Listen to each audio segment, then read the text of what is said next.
प्रभु यीशु की तारीफ हो। इसलिए डुनामिस का मतलब भी ये भी होता है कि आप आत्मा में क्या होंगे, बोलो वायलेंस्ड होंगे।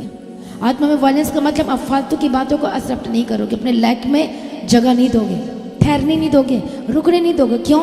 यदि मैं इन फालतू की बातों को जो हमारे सामर्थ्य को कम करते रुकने दोगे तो आपके लाइफ के लिए घातक होगी, डेंजरस होगी, बर्बाद करने वाली होगी।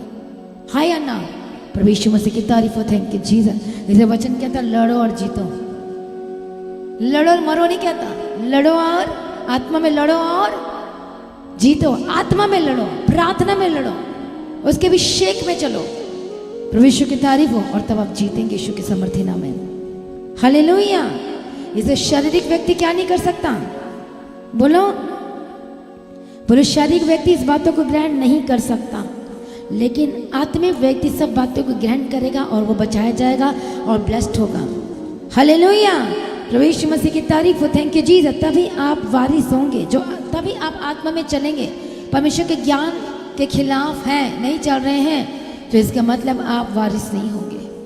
बोलो परमेश्वर मुझ पर अनुग्रह कर। इसलिए कुलुस्सियों की किताब में एक अध्याय पढ़ते हैं कि आत्मा में बलवंत हो जाओ, सब प्रकार की सामर्थ्य बलवंत हो जाओ, ताकि ये सामर्थ इन चीज़ों को लेने के लिए, ये सामर्थ इन चीज़ों के लिए काम करेगी।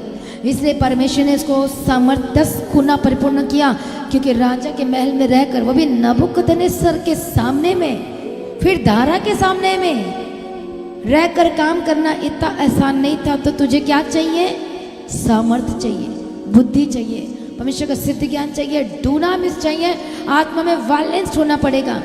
आपको जानते डेनियल के साथ और भी उसके साथी थे जिन्होंने अच्छे से खाया पिया और निकल गए। उनका नाम नोटिस है? नहीं है।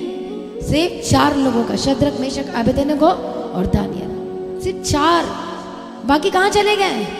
लाखों लाख थे, बाकी का कोई नाम नहीं है। सोचो बाकी लोग उनकी बातों में चले गए, फिसल गए, स्लीप हो गए, बाकियों का नाम नहीं है, बाकियों का नाम नहीं मिलता, सिर्फ इतने लोगों का नाम मिलता है। इसे बुलाए हुए तो बहुत हैं, पर चुने हुए बहुत थोड़े। अब आपको देख लो किस में आना है। हम बुलाए हुए, यीशु को जान लिया, हम बुलाए हुए थे। 9 अब हम परमेश्वर के ज्ञान में चल रहे हैं, समझ के साथ चल रहे हैं, परमेश्वर के वचन को पूरा कर रहे हैं, तो अब हम चुने हुए में आते हैं। चुने हुए लोगों को क्या मिलेगा? अनंत जीवन मिलेगा, अबंडेंस लाइफ मिलेगा, और वो सामर्थ्य से परिपूर्ण होंगे। आमीन।